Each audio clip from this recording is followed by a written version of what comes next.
Salut à tous, ici Inva et Tonave pour Entrelist et Into the Odd est un jeu un peu particulier. Donc rappelez-vous, j'en avais fait une présentation sur la chaîne. C'est ce jeu qui se déroulait dans cette sorte de époque victorienne, 18e siècle, mais pas mal vague, où les personnages joueurs étaient envoyés aller chercher des reliques magiques. Donc c'est un jeu où j'avais trouvé qu'il y avait des mécaniques et globalement un design super élégant avec de très bonnes idées, mais qui manquait de substance. Et donc en tant que fondation ça marche, mais en tant que lui-même c'était un petit peu bancal. Et donc que je voulais voir, c'est qu'est-ce qui allait être construit sur ces bases-là. Et qu'est-ce qui a été construit? Notamment Heinz of. Donc Heinz of, c'est l'un des jeux qui est comme Mark of the Odd, et donc qui a été créé non pas par Chris Dowell, donc l'auteur original, mais par quelqu'un d'autre qui a utilisé le SRD, donc le System Reference Documents, donc la base de Into the Odd pour créer son bouquin. Et donc, est-ce que cet étage, ce nouveau bâtiment a été construit aux normes et est-ce qu'il est cool? Eh bien, on va voir ça ensemble. Et comme d'habitude, avant la vidéo, un grand merci à vous tous qui nous suivez, ça nous fait toujours super plaisir. Et si jamais ce genre de vidéo ça vous plaît, n'hésitez pas à nous le faire savoir, que ce soit via les likes, les commentaires, les partages de vidéos, ou même directement sur Discord. Rejoignez-nous et notre communauté, on est de plus en plus nombreux et tous plus ou moins très sympas. Mais bref, ceci étant dit, cela étant fait, place à la vidéo. En bref, Heinz of, qu'est-ce que c'est? Eh ben, ça ressemble beaucoup quand même à Into the Odd, ce qui est quand même pas mal normal. On va quand même retrouver la même époque 18e siècle, on va retrouver globalement la même mécanique, même s'il y a quelques petites subtilités qui ont été rajoutées, mais ce qui va beaucoup changer aussi, ça va être bien l'univers, puisque l'univers ici, on a un côté post-apocalyptique, puisque dans ce jeu-là, on va se dérouler dans un univers qui a été ravagé par une guerre entre les géants et les anges, qui ont mis à sac le monde entier, et il ne reste maintenant que 10 villes. 10 villes qui sont protégées par l'ombre des géants. Leur ombre, hein, pas les géants eux-mêmes. Et donc, on a un univers qui est un peu plus certainement dépressif que celui de Into the Odd, qui était beaucoup plus libre. Et donc, ce côté-là un peu plus focus, je pense que globalement, c'est une bonne chose, puisque ça referme les possibilités, mais ça fait en sorte que Heinz of est quand même un jeu à part entière.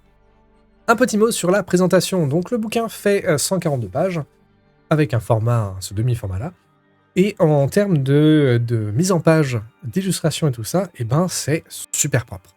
Donc il n'y a pas non plus, j'ai pas trouvé qu'il y avait d'excellentes illustrations, mais les illustrations qui sont là, il y en a vraiment quelques-unes qui ressortent du lot, mais ces illustrations-là font vraiment leur taf.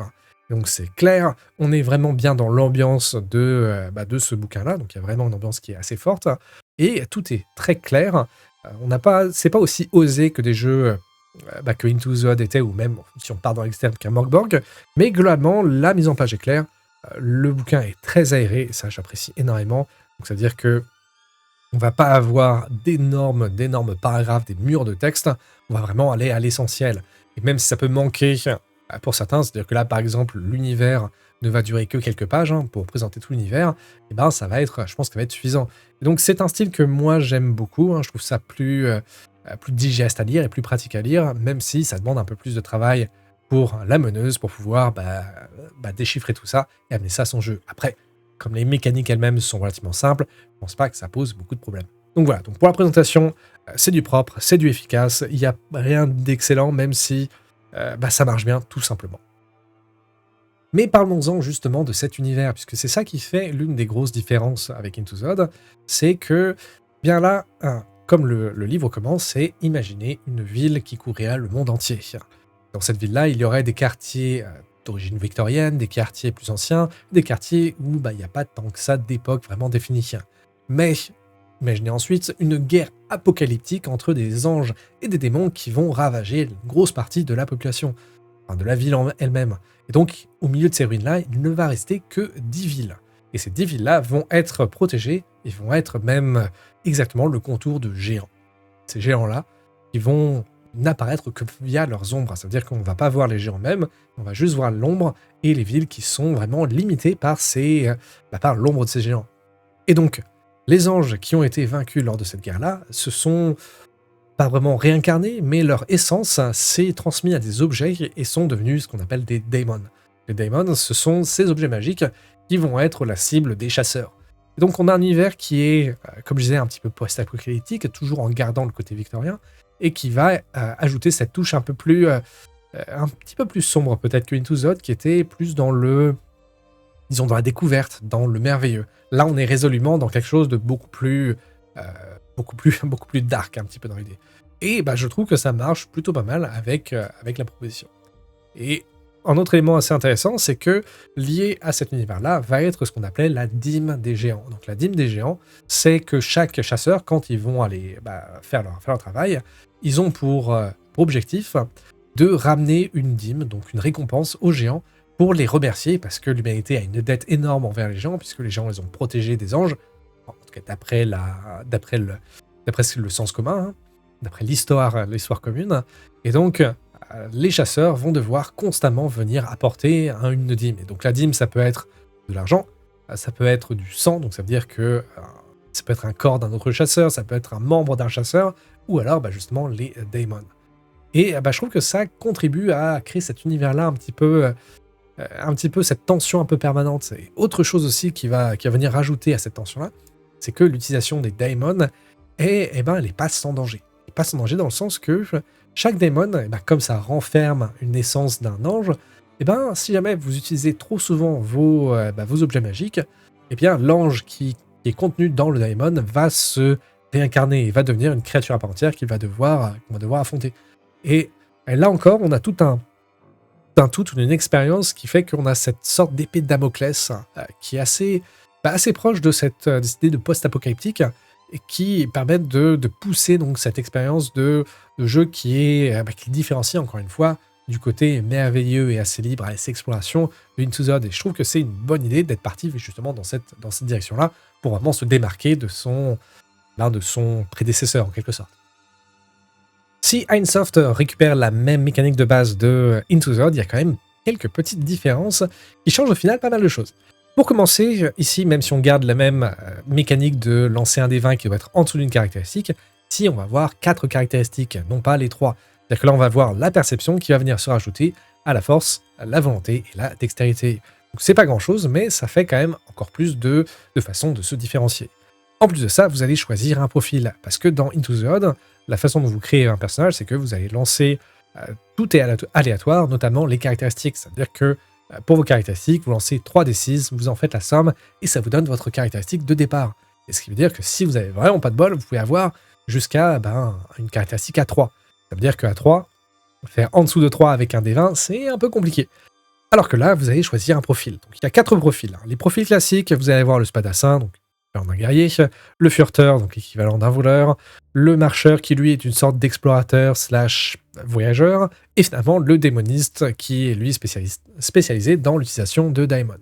Et donc chacun de ces profils va avoir non seulement un dé de vie, donc des 4 et des 10, ainsi qu'une spécialité. Donc la spécialité, c'est un moyen de pouvoir être plus efficace dans cette spécialité-là, un talent, l'équipement, également des caractéristiques de départ. Et c'est ça qui est vraiment spécial, c'est que, par exemple, quand vous commencez en tant que spadassin, vous allez avoir déjà 13 de force, 11 en dextérité, 9 en perception et 9 en volonté. Ce qui va assurer que vous allez avoir au moins un personnage viable, déjà de base. Et ça fait vraiment toute la différence. Puisque dans Ironsoft, vous êtes un chasseur, vous n'êtes pas quelqu'un de lambda qui s'est lancé dans la chasse aux reliques. Et ça change vraiment, encore une fois, l'ambiance du jeu.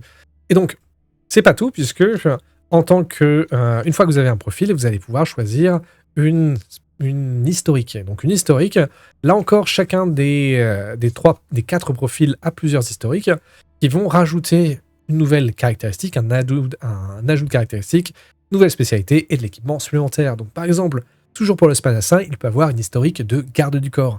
Donc en tant que garde du corps, il va avoir ses caractéristiques de perception qui va gagner 1 point. Il va aussi avoir une spécialité de surveillance et un équipement supplémentaire, un plastron, qui va lui donner de la protection. Et donc, tout ça permet d'avoir des personnages qui commencent plus puissants, en fait. Et ça change pas mal l'ambiance du jeu encore, et ça permet de le démarquer par rapport à Into the Odd. Et peut-être dernière chose aussi, c'est que l'expérience ici ne va pas être utilisé pour monter niveau, puisque les montées niveau se font au bout d'un certain nombre de missions réussies. Mais là, l'expérience, c'est quelque chose que vous allez pouvoir dépenser pour vous rajouter des bonus dans vos spécialités. C'est-à-dire que si vous avez une spécialité dans le combat, vous allez pouvoir choisir de utiliser un point d'expérience pour avoir lancé un dé en plus, donc un D4, D6, D8 ou D10, dépendant de l'expérience que vous dépensez, pour vous donner un bonus.